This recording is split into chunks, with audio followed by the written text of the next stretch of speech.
तर analysis of beam मध्ये first chapter आहे तुमचा shear force and bending moment हा चॅप्टर.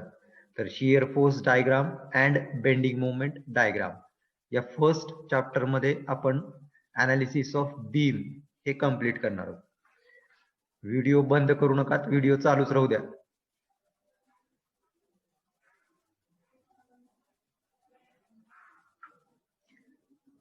आणि सेकंड चॅप्टर आहे तुमचा स्ट्रेसेस इन बीम्स. तर बेसिकली अनालिसिस करायचंय म्हणजे काय करायचंय, तर जनरली बीम्स आहेत, कॉलम्स आहेत. जर आपण बीम घेतला तर बीम हा हॉरिझॉन्टल मेंबर आहे का vertical member?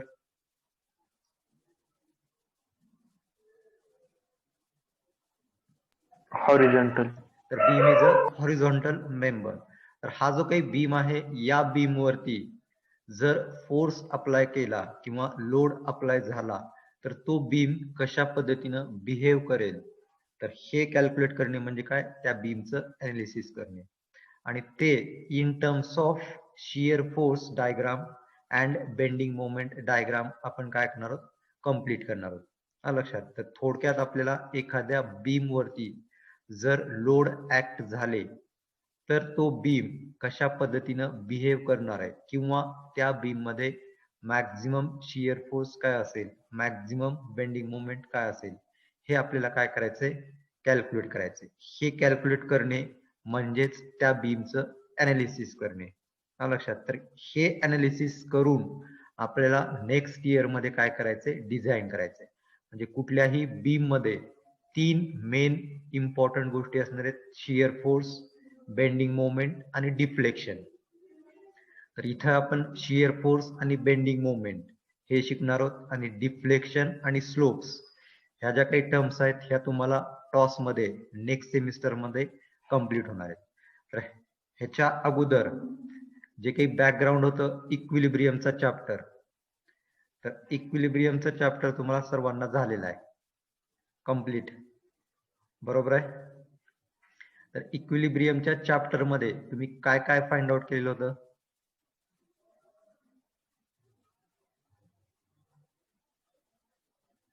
Applied mechanics,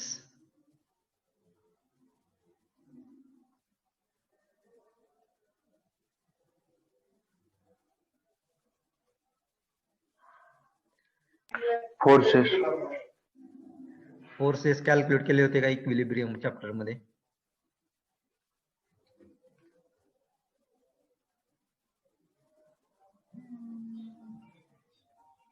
F of x, F of y.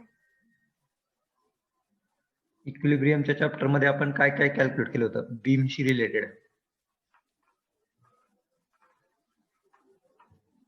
का झालंच नाही?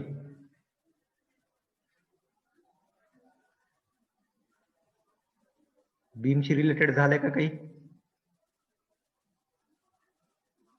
अप्लाइड मेकॅनिक्स मध्ये?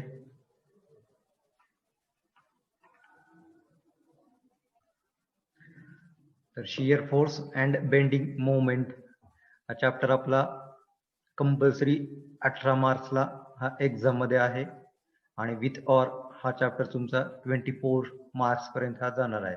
तर क्वेश्चन नंबर 5 किंवा क्वेश्चन नंबर 6 त्याच्यामध्ये जे काही 6 मार्चचे क्वेश्चन आहेत ते 6 मार्चचे क्वेश्चन हे कंपल्सरी तुम्हाला SFD अँड BMD किंवा shear force and bending moment या चॅप्टर वरती तुम्हाला कंपल्सरी आहेत. म्हणजे क्वेश्चन नंबर 5 मध्ये फक्त हा चॅप्टर हा तुम्हाला येणार आहे.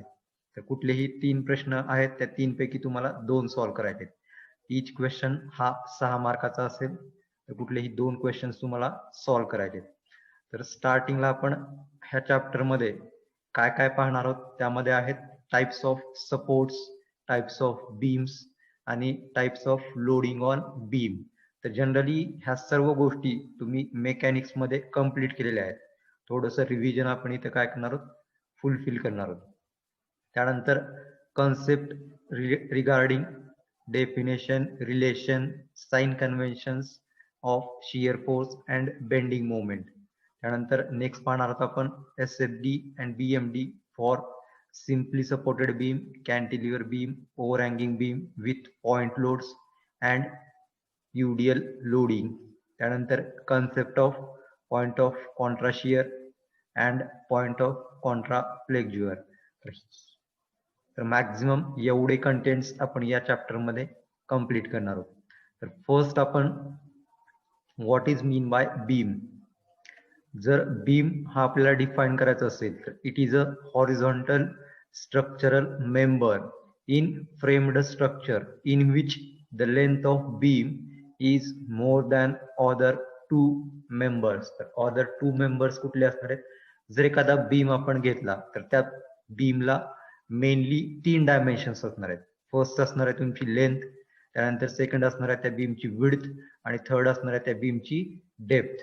तर हे जे काही 3 डायमेन्शन्स आहेत या 3 डायमेन्शन पैकी लेंथ ऑफ बीम ही काय असणार आहे? अदर 2 डायमेन्शन पेक्षा कितीतरी पटीने ती काय असणार आहे?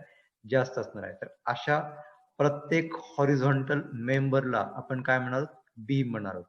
डेफिनेशन परत एकदा बघा. It is a horizontal structural member in a framed structure in which the length of beam is more than other 2 members that is width and depth.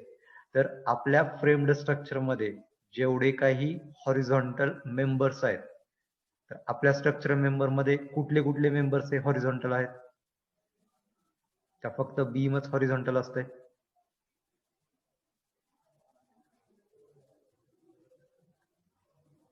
Different component तुम्ही पाहिलेले आहेत फ्रेम्ड स्ट्रक्चरचे. त्या डिफरंट कॉम्पोनंट्स मध्ये कुठले कुठले members हे horizontal असतात आणि कुठले कुठले मेंबर्स हे व्हर्टिकल असतात?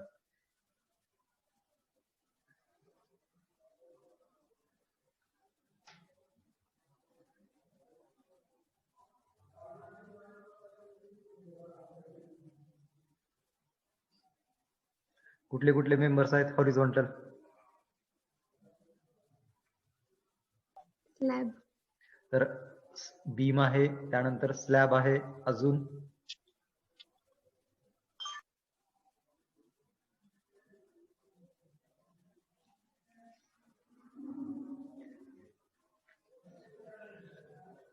अजून काय? दोनच असतेत का? बीम आणि स्लॅब.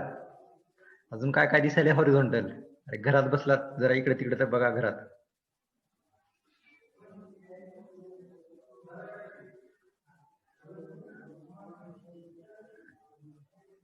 विंडो डोअरच्या वरती काय असते? Lintel, Lintel. हॉरिझॉन्टलच असते का? हो, परत काय असते? विंडोच्या बाहेरच्या साईडनं काय असते? स्टील, विंडोच्या बाहेरच्या साईडनं टॉप साईडला छज्जा. सज्जा. तर हे जे काही मेंबर्स आहेत त्यामध्ये फर्स्ट आला तुमचा हॉरिझॉन्टल बीम, त्यानंतर सेकंड आला तुमचा स्लॅब, त्यानंतर थर्ड आला तुमचा लिंटल आणि फोर्थ आहे तुमचा सज्जा. तर बेसिकली हे सगळे मेंबर्स काय आहेत? तुमचे हॉरिझॉन्टल मेंबर्स आहेत. तर हे हॉरिझॉन्टल मेंबर्स किंवा ह्यांचं अनालिसिस करताना ऍज अ बीम म्हणून आपण काय करतो? त्याचं अनालिसिस करतो. मेनली आपण या चॅप्टर मध्ये बीमच पाहणार आहोत. पण जर तुम्हाला स्लॅबचं अनालिसिस करायचं असेल किंवा स्लॅब डिझाईन करायचं असेल तर जनरली आपण त्याला काय करतो? ऍज अ बीम म्हणूनच काय करतो? त्याला अनालिसिस करतो किंवा डिझाईन करतो. त्याच्यामुळं जेवढे काही हॉरिझॉन्टल मेंबर्स आहेत त्या सर्व हॉरिझॉन्टल मेंबरला जे काही बीम्सचे रूल्स आहेत ते सर्व रूल्स काय असणार आहेत? त्या हॉरिझॉन्टल मेंबरला अप्लिकेबल असणार आहेत किंवा आपण त्याला अप्लाय करणार आहोत. त्याच्यामुळं स्लॅब असेल किंवा बीम असेल किंवा लिंटल असेल किंवा सज्जा असेल, ह्याचं जर तुम्हाला अनालिसिस करायचं असेल तर ते ऍज अ बीम म्हणून आपण काय करणार आहोत? कम्प्लीट करणार आहोत. आलं लक्षात? त्यानंतर अनालिसिस म्हणजे काय असणार आहे? The study of behaviour of beam according to loading and type of supports. It is analysed in the form of shear force diagram and bending moment diagram. तर generally the study of behavior of beam according to loading and type of support, it is analyzed in the form of shear force diagram and bending moment diagram. तर या कन्सेप्टला आपण काय म्हणणार आहोत? Analysis of beam म्हणणार आहोत. मग हे अनालिसिस करताना अकॉर्डिंग टू फर्स्ट काय म्हणलेलं आहे? लोडिंग म्हणलेलं आहे आणि सेकंड काय म्हणलेलं आहे? Type of support. Type of support आणि टाइप ऑफ लोडिंग हे दोन्हीही तुम्हाला मेकॅनिक्स मध्ये काय कम्प्लीट झालेलं आहे. कुठल्या कुठल्या टाईपच्या लोडिंग होत्या?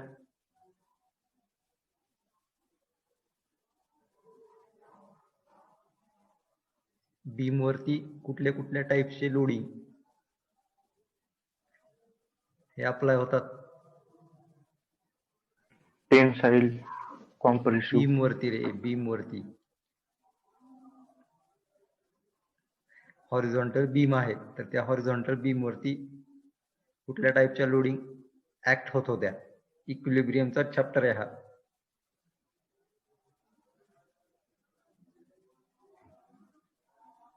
ती पुढची स्लाइड दाखवल्यानंतर सगळंच आठवतंय. त्या अगोदर आठवणं महत्वाचं आहे. अजून तर एक आहे कॉन्सन्ट्रेटेड लोड, दुसरा युनिफॉर्म डिस्ट्रीब्युटेड लोड. सेकंड होता युनिफॉर्मली डिस्ट्रीब्युटेड लोड. तर ह्या दोन टाईपचे लोडिंग जनरली बीम वरती काय होणार आहे? ऍक्ट होणार आहे. तर त्याचा आपण एक्झाम्पल ही पाहणार आहोत. Types of support. सपोर्टचे कुठले कुठले टाइप्स होते?